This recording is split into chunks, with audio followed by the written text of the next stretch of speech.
1. The Phantom on Highway 55. Allison had always enjoyed driving at night.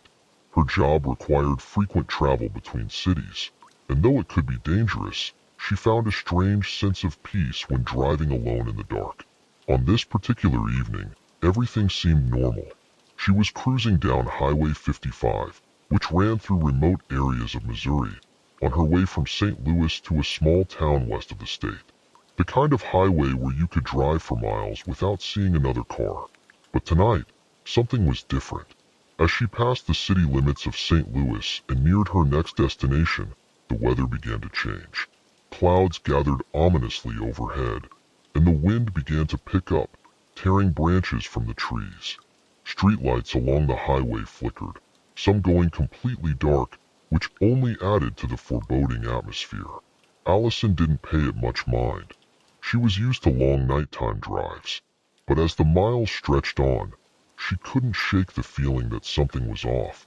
Around the 182-mile mark, as darkness settled in, she saw something strange ahead. An old road sign, weathered and partially faded, stood beside the road. The words "road closed" were barely legible. It struck her as odd, but she didn't think much of it. She'd been down this stretch of highway before, and signs like that were often just a warning for a detour. But the eerie sensation in the pit of her stomach grew stronger as she continued driving. Moments later, she noticed headlights in her rearview mirror. At first, it was just a distant glow on the horizon, but the lights grew steadily brighter as the car behind her closed the distance.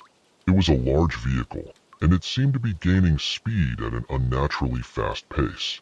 Allison wasn't sure why, but she began to feel uneasy. The car was tailing her too closely, almost as if it was deliberately keeping pace with her.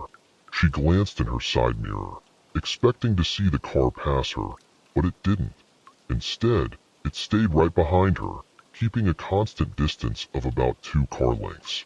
The lights were so blinding that she could barely make out the silhouette of the vehicle. Her instincts told her to speed up, but when she did, the car behind her did the same. It was as if it was mirroring her every move. Allison's anxiety began to mount. She pushed the gas pedal harder, and still, the other car kept up. Her heart raced as she glanced back again, trying to see the driver's face in the mirror, but the lights were too bright, and all she could see were shadows. Something didn't feel right. With a surge of adrenaline, she swerved onto an exit ramp, hoping to lose the tail. The other car followed her. Allison felt her stomach drop. She pulled back onto the main highway, speeding up as much as she dared, but the car behind her stayed right on her bumper. Desperation set in. She had to get away. Allison's hands gripped the steering wheel so hard her knuckles turned white. She took a sharp turn off the highway onto a dirt road that led into a small, isolated clearing. The other car followed, still maintaining a chilling, relentless pace. She couldn't outrun it, no matter how fast she drove. In a panic, she slammed on the brakes and came to a screeching halt in the middle of the road. She quickly turned off the engine, hoping the car behind her would keep going, but instead, the headlights came to a stop right behind her.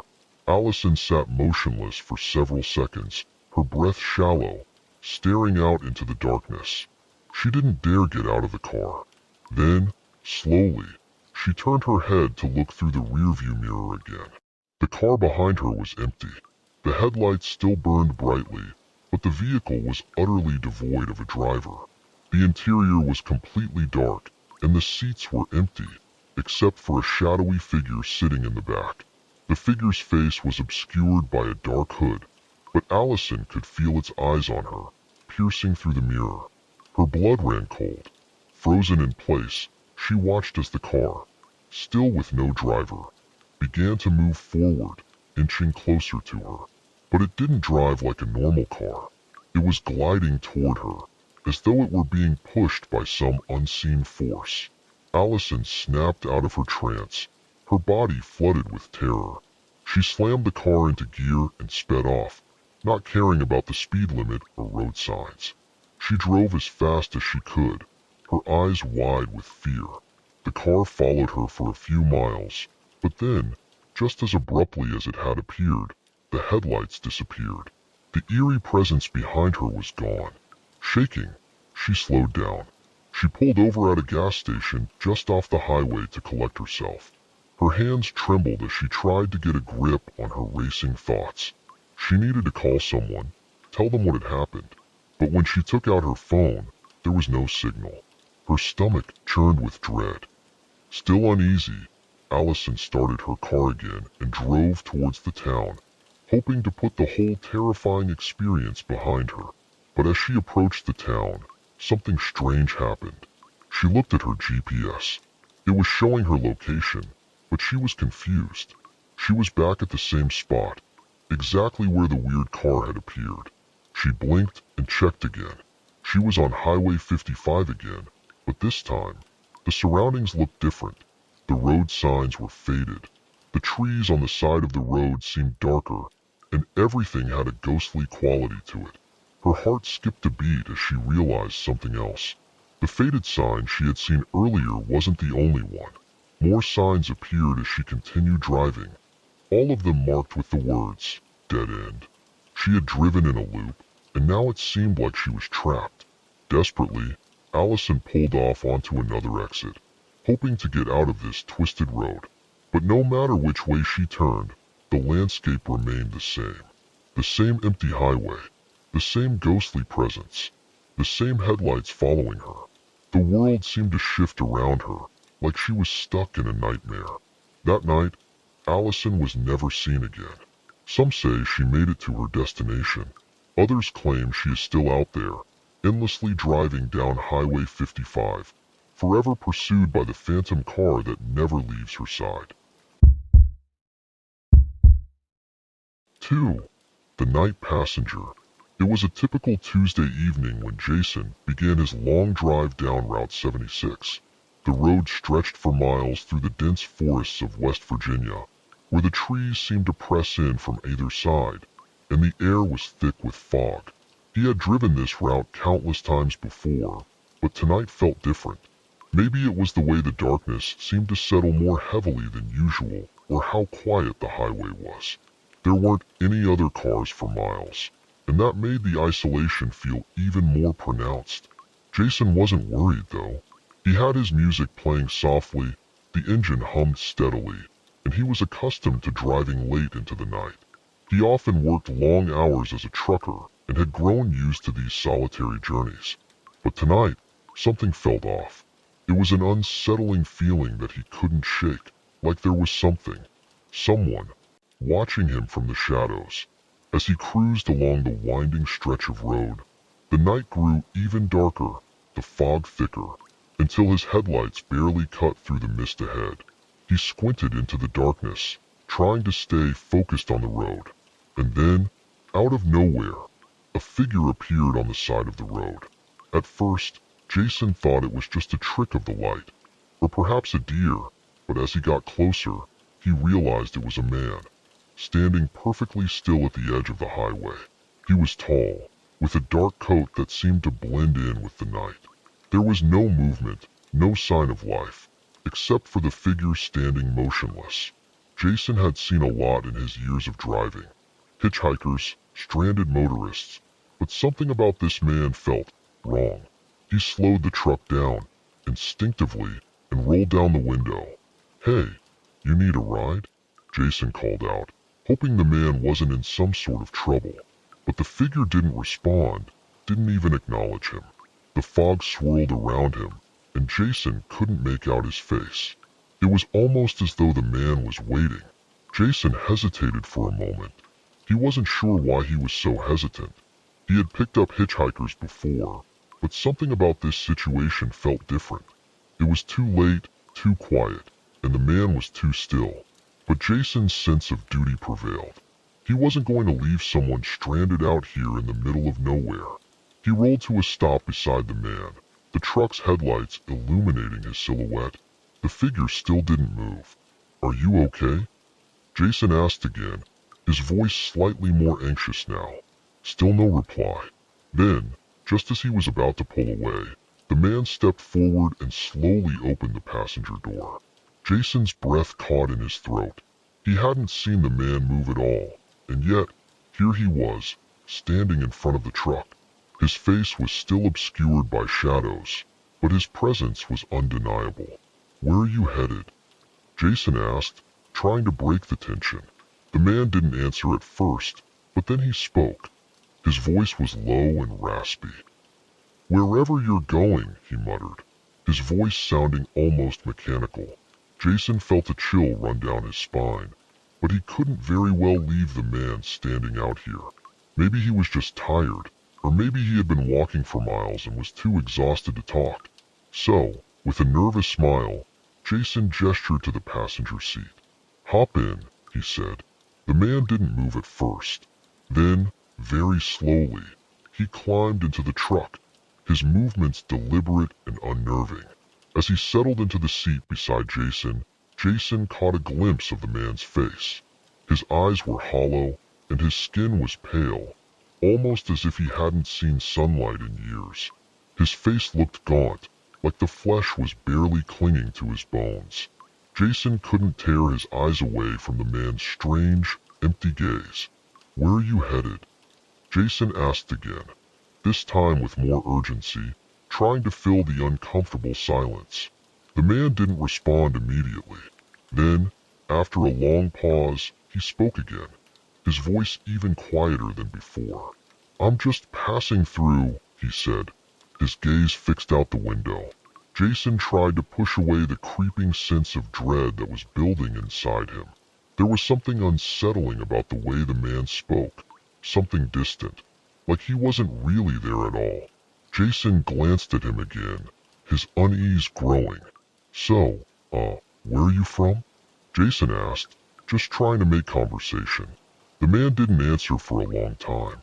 Jason had almost convinced himself that maybe the man was just tired, when suddenly, the man turned his head sharply to face him.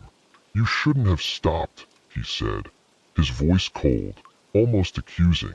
Jason's heart skipped a beat. The man's eyes, now fixed on him, seemed to glow with a strange, unnatural light. He quickly looked away, focusing on the road ahead. His grip tightened on the steering wheel, and his mind raced. Was the man drunk? Maybe he was on something? But that didn't explain the unease creeping through his veins. Jason tried to shake off the feeling, but it was getting harder. The man didn't speak for the rest of the drive, and Jason couldn't bring himself to look over at him again. Every few minutes, Jason would glance at the rearview mirror to make sure there were no cars behind him. But the fog had gotten so thick now that he couldn't see anything beyond his own headlights. The minutes dragged on in silence, and then, just as they neared a small town, the man spoke again. "Stop here," he ordered flatly. Jason's heart raced. He wasn't planning to stop until he reached the town, but something in the man's voice told him that he had no choice. The words seemed to hang in the air, thick and commanding. Jason slowly turned the wheel, guiding the truck off the road to a quiet, dark street on the outskirts of the town. When the truck finally came to a stop, the man unbuckled his seatbelt and swung the door open. Jason didn't even have time to say anything before the man was already stepping out. "Thanks for the ride," the man said, his voice now completely hollow, like an echo of someone else. Jason opened his mouth to respond, but before he could, the man disappeared into the fog. Jason sat there, stunned. He looked around, half expecting to see the man standing in the shadows, but there was nothing, just the empty, silent road. It took Jason a long time to get his bearings, but when he finally managed to start the truck and drive off, something strange happened. The fog began to clear, and as he passed through the town, he glanced at the rearview mirror. The man was there, standing at the edge of the road, staring at him with those hollow eyes. But this time, Jason didn't stop. 3. The Haunting of Route 47. Tom had always taken pride in his job as a long-distance truck driver. He loved the open road, the endless stretches of highway that seemed to stretch into eternity, giving him a sense of freedom. It was peaceful, and most of all, it was solitary. The late-night drives were his favorite. He could lose himself in the hum of the engine, the rhythmic flow of the tires on asphalt, and the occasional blip of a distant radio station. It was a life he had grown accustomed to, a life he enjoyed. But that was before he took the midnight route down Route 47. It was supposed to be a regular trip, hauling a load of supplies from Cincinnati to Charleston.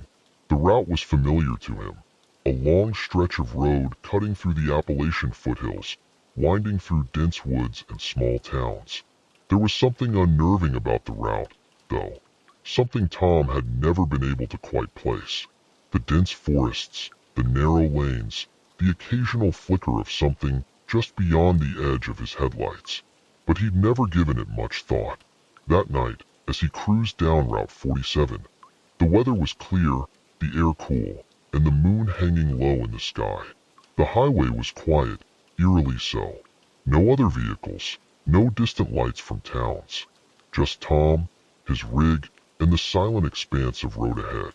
As he neared the 50-mile marker, the first strange thing happened. His radio, which had been playing a classic rock station, suddenly began to crackle. The sound was muffled at first, then clearer, until a voice cut through the static. "Turn back now." Tom blinked, his heart racing. He had never heard anything like that before on the radio. The voice was calm, almost soothing, but the message was unmistakable. It was a woman's voice, and the words chilled him to his core. He turned down the volume, thinking it was just a weird radio glitch, but it wasn't. The voice came again, clearer this time, as if someone was whispering directly into his ear. "Turn back now, you don't belong here." Tom shook his head, rubbing his eyes as he focused on the road. Maybe it was just his tiredness playing tricks on him. He had been driving for hours, and fatigue was starting to set in. The next exit was only a few miles away, and he would stop to stretch his legs and get some coffee. He needed a break, but as the miles passed, Tom's unease grew. The radio began crackling again, this time louder, as if the static itself was alive. And then, the voice returned, closer, more insistent. "Turn back. You're not welcome here." This time, Tom's grip tightened on the steering wheel. His mind raced. Was this a prank? Had someone hacked the radio frequency? No, it didn't make sense. This wasn't something he had ever heard before. As the voice faded, Tom's headlights illuminated something ahead. A small, faded sign barely visible through the trees. It read, "Route 47, no exit for 25 miles. Tom frowned. That wasn't right. He had driven this route 100 times, and there was always an exit after a few miles. The sign looked old, as if it had been there for decades. He slowed the truck, trying to get a better look. The road was becoming narrower, the trees closer on either side. The fog was rolling in now, thick and heavy, swallowing up the road ahead. Tom squinted through the mist, trying to make out the outline of the next curve. But the fog was so dense that he couldn't see more than a few feet in front of him. That's when he saw her. A figure standing at the side of the road, barely visible in the fog. She was wearing a long, white dress, her hair disheveled, hanging in front of her face like a veil. Tom's heart skipped a beat. He hit the brakes hard, the truck skidding slightly as he slowed down to get a better look. The woman stood perfectly still, her back to him, facing the woods. Tom's eyes darted to the road signs. There was nothing warning about pedestrians. Nothing at all. And it was the middle of the night. "Hey!" Tom called out, rolling down his window. "Are you all right?" She didn't move. Tom hesitated for a moment. He was miles away from the nearest town, and it wasn't safe for anyone to be out here in the fog, let alone a woman dressed like that. He got out of the truck, taking a few steps toward her, his boots crunching on the gravel. "Hey, are you lost?" he asked again. But the woman didn't respond. As he took another step closer, Tom felt something shift in the air.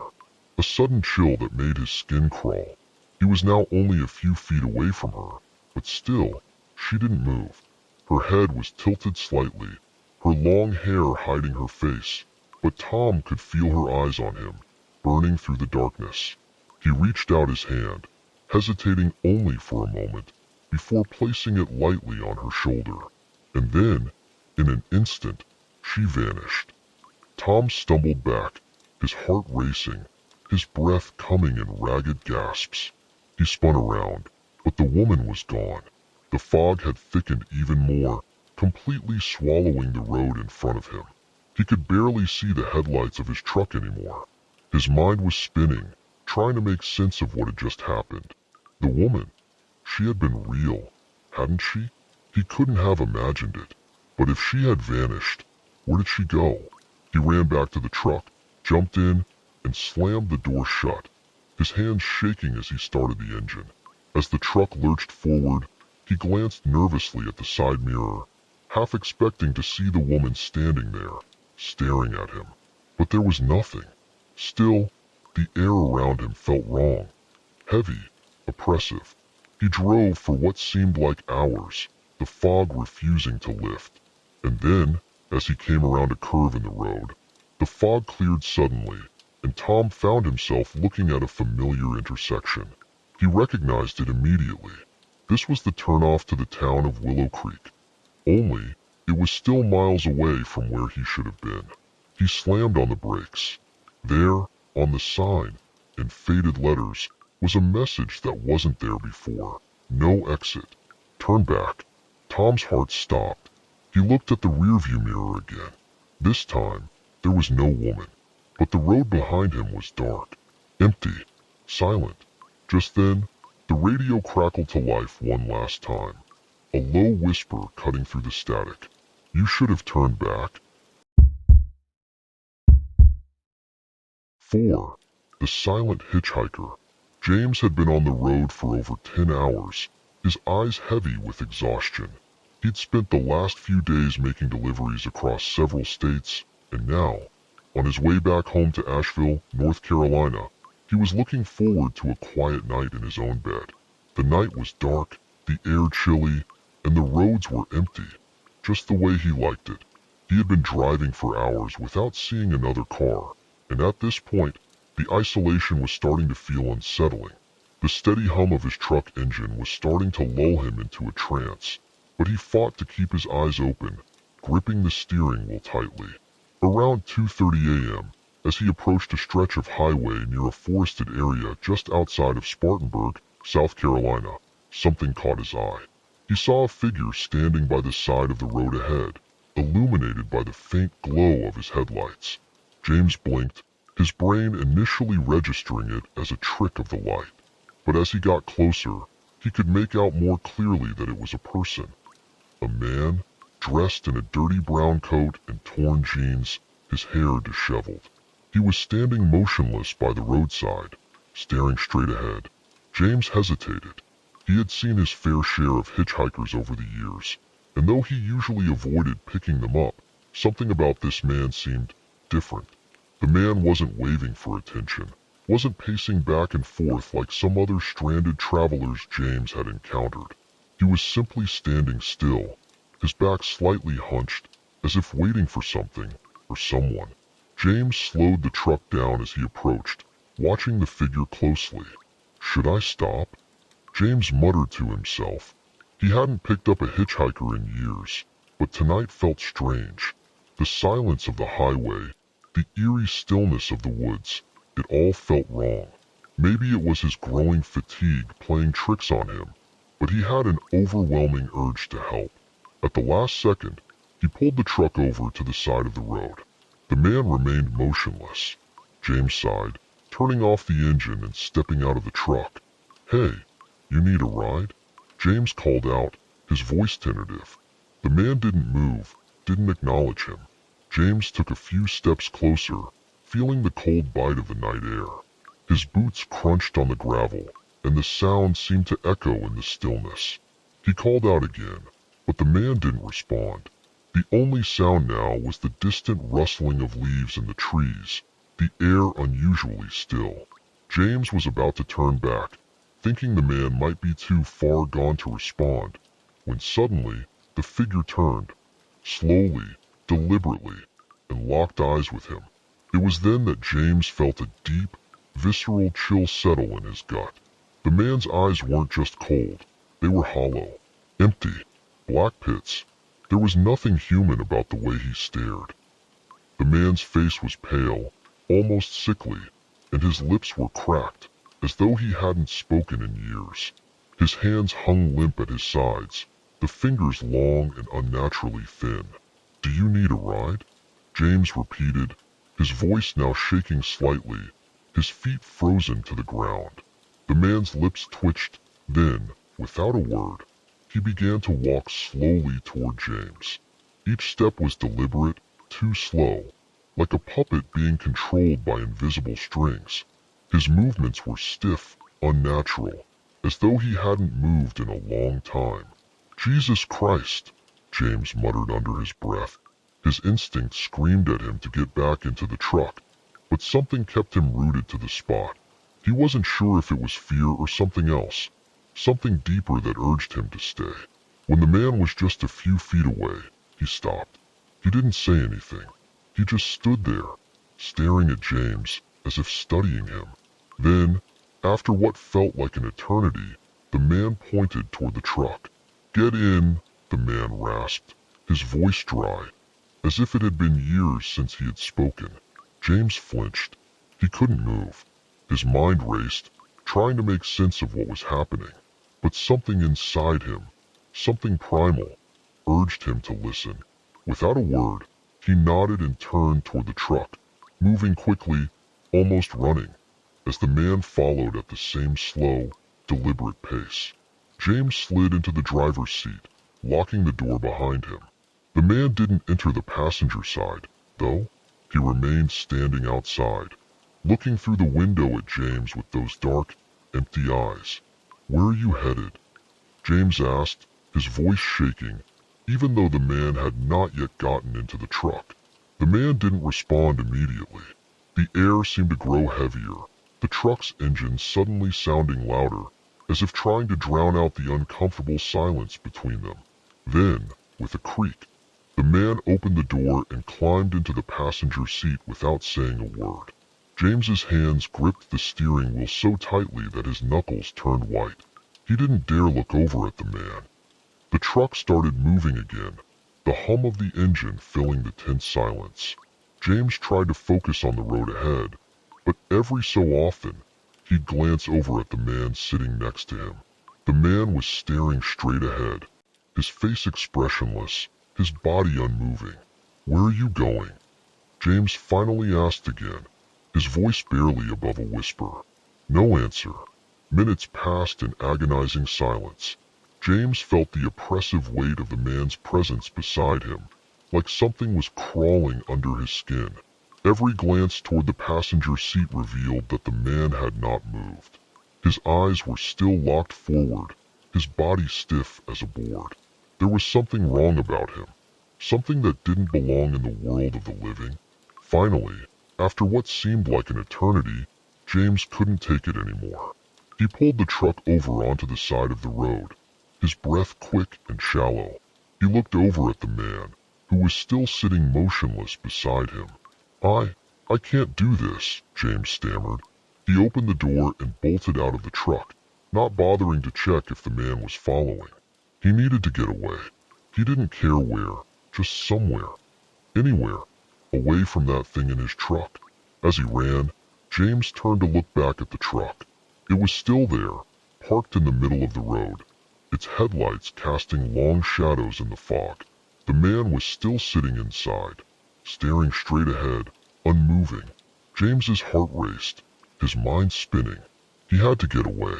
He couldn't go back to the truck, but as he turned to flee, he heard a voice behind him, faint and cold. "Where are you going?" James stopped dead in his tracks, his blood running cold. He slowly turned around, but there was no one there. The truck was gone. All that was left was the empty road, and the sound of his own ragged breathing. 5. The Vanishing Rest Stop. Marissa had always enjoyed the solitary nature of driving at night. There was something calming about it, the way the world seemed to quiet down, how the rhythmic hum of her car's engine would lull her into a trance-like state. She wasn't in a rush, just taking the long way home to Kansas City, returning from a business trip in Denver. The road stretched out ahead, illuminated only by the headlights and the occasional sign marking the miles left until her destination. Around midnight, she began to feel the familiar fatigue creeping in. The long hours on the road were starting to take their toll. As she passed a particularly remote stretch of I-70, the only sounds were the faint hiss of the tires on the asphalt and the occasional gust of wind rattling the trees that bordered the highway. The lights in her car flickered for a brief moment, but Marissa shrugged it off. She'd been driving long enough to know that sometimes a little electrical glitch was normal. She glanced at the dashboard. Her fuel was low, too low for comfort. The next exit was at least 20 miles away, but she'd seen a rest stop just a few miles back. Deciding to play it safe, she turned off the highway and pulled onto the narrow, poorly lit access road leading to the rest stop. It was empty. A few dark, abandoned-looking buildings loomed in the distance, and there wasn't a soul in sight. The gas station appeared to be open, though, as the neon lights above it flickered weakly, casting a ghostly glow onto the empty parking lot. Marissa pulled up to the pump, but something felt off. The place was too quiet, too still. She glanced around, and her stomach churned. The trees were too dark, the shadows too deep. She got out of the car and started toward the pump, but the silence was unnerving.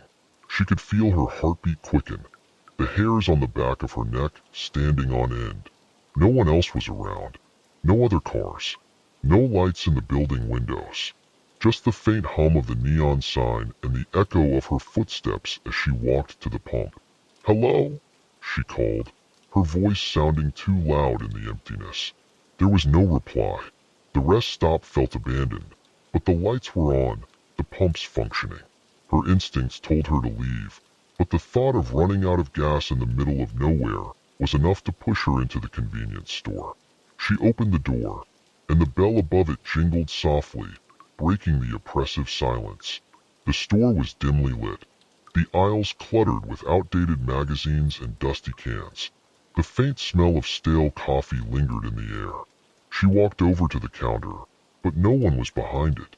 The register was empty, as were the shelves. "Hello?" she called again, her voice echoing.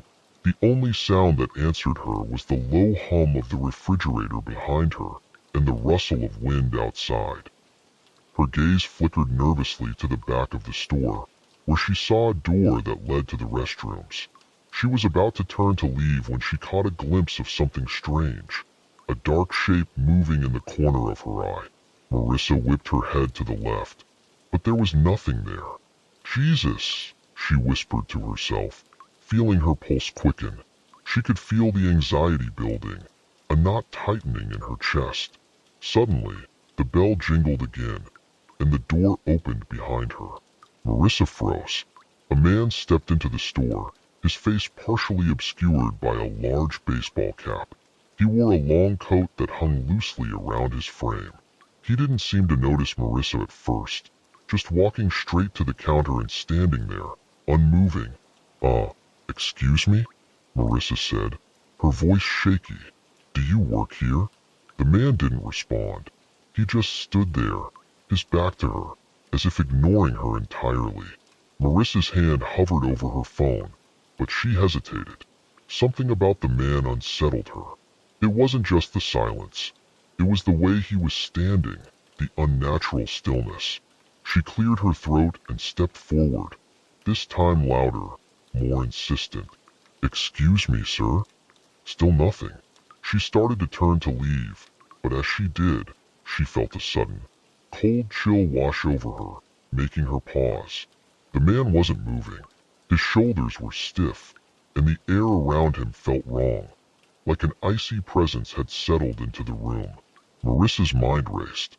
There was something profoundly off about him. It was as if he wasn't fully there, like he was suspended in time, and the world around him was only a distant echo. Then, before she could take another step, she heard a sound behind her, the soft, eerie jingle of the store's bell as the door opened once more.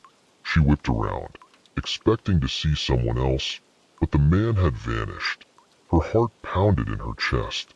Panic surged through her as she scanned the room. The door had swung open, but no one was there. The man had completely disappeared.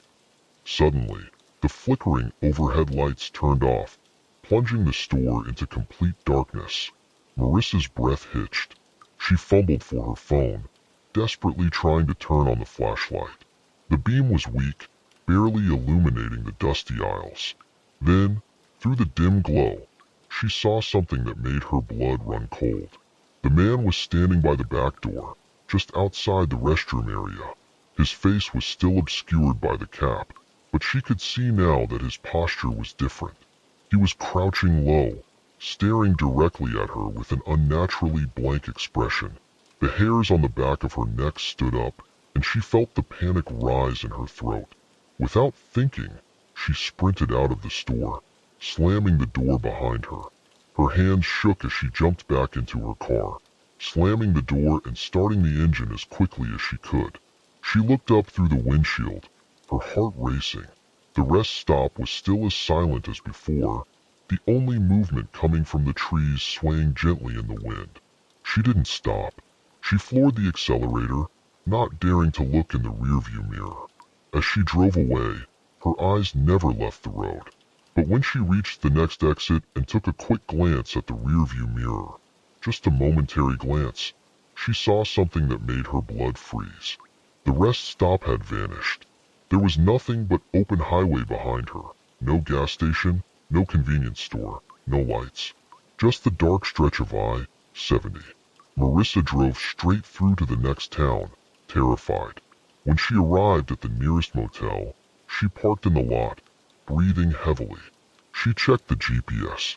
According to her map, the rest stop should have been just a few miles back. But it wasn't there. It had never been there. 6. The lost truck. Derek had always considered himself a seasoned traveler. As a truck driver, he was accustomed to the long stretches of lonely highways that connected the small towns across the country. He'd seen it all. Sleepless nights, harsh weather, unexpected delays. But on this particular trip, driving his 18-wheeler down Route 99 from Memphis to Oklahoma City, something felt different. The night had been uncomfortably silent. It was around 2 a.m. when he first noticed the strange absence of other vehicles. Normally, he'd encounter a handful of other trucks, even at this hour. But tonight the highway seemed abandoned, as though the world had simply stopped moving. He kept his eyes fixed on the road, the steady hum of the engine keeping him company.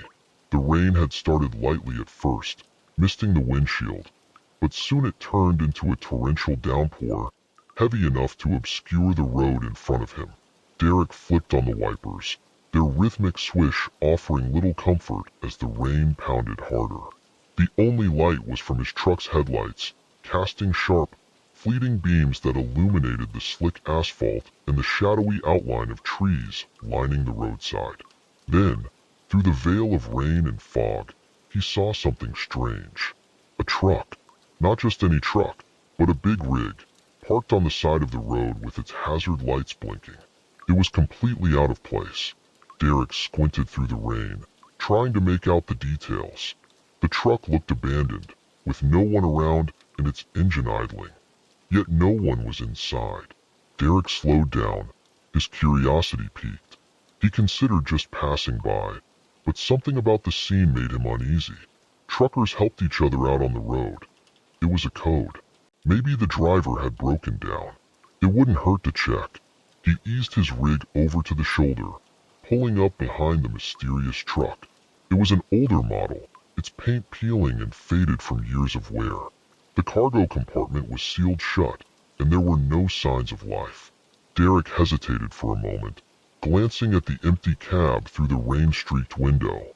The truck's engine was still running, the faint hum echoing in the silence of the storm. "Hello?" Derek called out, opening the door and stepping onto the slick pavement.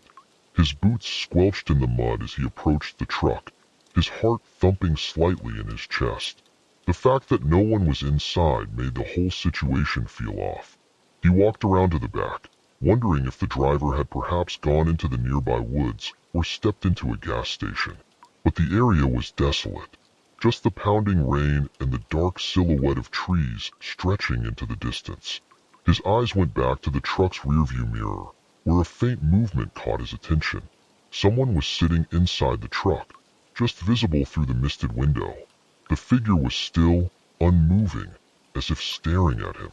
Derek's pulse quickened. He knocked on the window. "Hey, you all right in there?" No response. After a moment of hesitation, Derek grabbed the door handle and tried to open it. The door was locked. Odd. Why would someone lock themselves in a running truck? Derek pulled his cell phone from his pocket and dialed the roadside assistance number, but when the line picked up, there was only a strange, distorted hum on the other end. No one answered. A shiver ran down Derek's spine. He backed away from the truck, feeling the rain beat harder against his skin, and turned to leave. But before he could take a single step, he heard it. A loud bang from inside the truck. The hair on the back of his neck stood on end.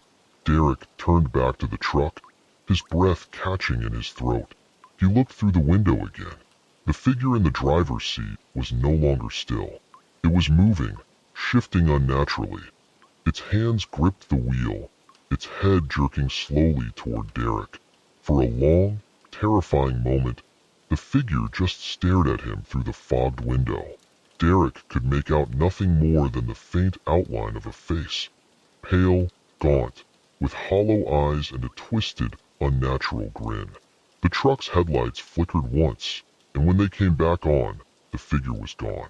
Derek's heart raced. He stepped back, adrenaline surging through him. He knew he had to get out of there now. The truck was no longer just abandoned. It felt like something else was inside it. Something wrong. As he turned to get back into his own truck, he heard another noise, a faint rustling behind him. Derek spun around, his eyes scanning the darkness. The truck was still there, its engine humming as before, its lights flashing in the storm. But now, the cab door was wide open. Derek's heart skipped a beat. His mind raced, and a chill swept through him. Who had opened the door? He had just checked, and the door had been locked. He hadn't seen anyone leave the truck. Without thinking, he jumped into his own truck, slamming the door behind him and locking it instantly. His hands were shaking as he started the engine, his foot pressing on the gas pedal harder than necessary. He didn't care about the rain or the slippery road. He just needed to get away. As he pulled away, he dared to glance at the rearview mirror, but the truck was gone. It wasn't there anymore, just the dark stretch of empty road. His mind was spinning. Was it all in his head? Had he imagined the figure in the truck? But the feeling of cold dread that had washed over him didn't lie. He knew what he had seen, and he knew that something had been waiting for him there. Derek drove the rest of the night with his eyes glued to the road ahead. He never saw the truck again, but when he finally reached Oklahoma City and parked his rig at the depot, he was still shaken. He stepped out and noticed something that made his blood run cold. A small scrap of paper wedged beneath his windshield wiper. He pulled it out carefully. It was a faded, crumpled piece of an old receipt, with a series of numbers scribbled hastily across it in dark ink. "Help me. I'm still here." The paper was damp from the rain. Derek's stomach dropped. He looked around, but there was no one in sight. Only the cold, empty parking lot. The numbers on the receipt were from a place he didn't recognize. But Derek had a terrible feeling that he'd seen those words before. 7. The Ghost Highway. It had been a long day on the road for Ethan. He was a late-night traveler, the kind who found peace in the solitude of empty highways. Tonight, he was headed home to Albuquerque after a week-long business trip in Phoenix, and the drive was beginning to take its toll. The miles seemed to stretch on forever as the night deepened. The only sounds in the car were the hum of the engine and the occasional whistle of the wind passing by. Ethan's eyes were growing heavy as he navigated the winding roads of US Route 66, a route that had become his personal favorite. The occasional diner, old gas stations, and decaying billboards that dotted the road seemed to tell stories of a bygone era. He had always found something comforting about the long, forgotten stretches of this iconic highway. It was around 3 a.m. when it happened. The low hum of the tires on the asphalt suddenly changed, becoming deeper, almost like a soft growl. Ethan's car jerked, and he immediately hit the brakes, swerving slightly to avoid what he thought might be an animal or debris on the road. But when the car came to a stop, he saw nothing in front of him, just the endless dark road ahead, framed by the eerie glow of his headlights. He sat still for a moment, trying to steady his breath. "God, I'm just tired," he muttered to himself. He turned the steering wheel, trying to get back on track. But that's when he saw it. A figure appeared in his headlights. At first, it seemed like a trick of the mind, a shadow darting in and out of view. But when he blinked, it was still there. A man, walking slowly down the road. Ethan's pulse quickened. The man was dressed in ragged clothes, his hair long and unkempt, as if he hadn't seen a barber in years. He didn't seem to notice Ethan's car as it approached, his eyes fixed straight ahead, his movements stiff and mechanical, like a marionette controlled by invisible strings. Ethan's first instinct was to slow down and offer help, but as he got closer, something felt wrong. The man's gait was strange, too deliberate, too slow. He seemed to be floating just above the pavement. His clothes, torn and stained, fluttered unnaturally in the wind, like they were being moved by a breeze that wasn't there. The hairs on the back of Ethan's neck stood up.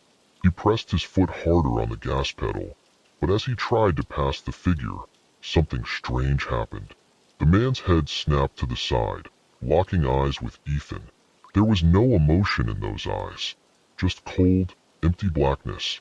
Before Ethan could react, the man's body twisted impossibly, turning completely around, his face now facing backward. He continued walking in the opposite direction, not missing a beat. Ethan's heart pounded in his chest as he slammed his foot on the brake. The car screeched to a halt, and he stared in disbelief at the figure that continued to move further down the road. What the hell was that? Ethan muttered under his breath. He couldn't make sense of it. Was he hallucinating? Fatigue and the long drive could mess with his mind, but this felt real. He looked in his rearview mirror and saw the man again. Except this time, the figure was no longer walking. He was standing still, staring back at Ethan. The eyes, those black, soulless eyes, seemed to be following him. Ethan couldn't tear his gaze away. In a moment of pure panic, Ethan put the car into reverse, planning to leave as quickly as possible. But as the car moved backward, the road in front of him began to change.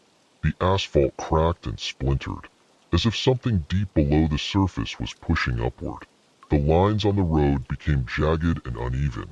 The familiar landmarks, an old motel, a run-down diner, disappeared entirely. In their place, there was nothing but a barren stretch of twisted highway, stretching on forever into the pitch-black void. Ethan's breath quickened as he realized the car was no longer moving in reverse.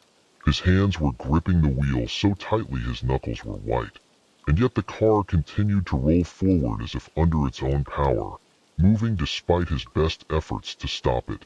Suddenly, the headlights flickered, then went out entirely, plunging him into complete darkness. The car's engine sputtered and died, leaving Ethan sitting in the cold silence of the road, surrounded by nothing. His mind raced. What was happening? Was he dreaming? No, this was no dream. The heavy air around him, the cold sweat on his skin, the strange sensation of being trapped on this road. Everything told him that this was real. Then, in the distance, Ethan saw it. A bright, ghostly light began to appear on the horizon, moving toward him. It grew larger and larger, as if a vehicle was approaching. But the light was too bright, too unnatural. It was an ethereal glow, more like a spectral fog than any headlight he had ever seen. His heart hammered in his chest, and his hands shook as he reached for the door handle. Before he could open the door, The light was upon him. He could hear something, voices, faint whispers, but they were distant, like echoes coming from another time, another world. The light engulfed his car, and suddenly, the road around him transformed into a different place. The buildings that had once lined the highway were now gone. Instead, there was an endless stretch of desolate land, where the blackness of the night seemed to swallow everything. The landscape felt wrong, unnaturally still, as though it had never been touched by human hands. In front of him, a large, old-fashioned sign appeared, flickering faintly in the haze. Ethan squinted, trying to read it, but the letters were distorted, shifting before his eyes. It read, "Welcome to the Ghost Highway." Before he could react, the car's lights flickered back on. The road was normal again. The sign was gone. The landscape had returned to the familiar stretch of Route 66. But the figure, the man, was standing in the middle of the road now, only feet away. His head twisted again, unnaturally, and he smiled, a wide, empty grin that stretched far too far across his face. Ethan screamed and slammed the car into gear, finally tearing off down the road, the figure disappearing in the rearview mirror. The darkness seemed to stretch infinitely behind him, but he kept driving, eyes wide with terror. It wasn't until he reached Albuquerque that the road felt real again. Ethan never spoke of the incident. No one would have believed him, but every time he drove along Route 66 after that night, he could still feel the eyes of the figure watching him. And sometimes, when the road grew too quiet, when the night seemed too still, he could hear the faint whisper of voices carried on the wind. Voices that came from a place beyond the living,